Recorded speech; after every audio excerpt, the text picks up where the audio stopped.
Welcome to Luca is a Billionaire, where the only thing I invest in is your answers. You begin by cutting power, unplug the microwave or flip the breaker, and confirm the display goes dark. Put on gloves so you don't cut fingers on metal or glass, and lay a towel below to catch small parts. Next, retrieve the correct replacement bulb, match model or part number, because thread and wattage must align. Once these items are ready, position a stable step stool so you can reach comfortably. Make sure you can work one-handed to steady parts.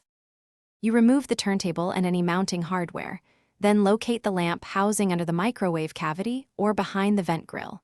Use a flat screwdriver to loosen clips or screws holding the cover. Keep each screw in a small container so nothing gets lost.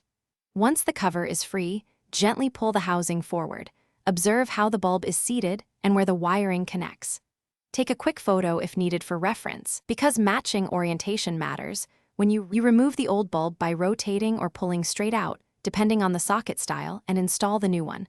Align the base pins and seat it fully. Do not touch the glass with bare hands.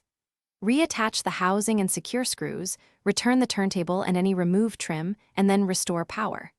Turn on the light to verify. If it doesn't light, make sure the connector is seated, inspect the socket for corrosion, and try a known good bulb before calling service. Thanks for watching and please subscribe. It's the best investment you'll ever make.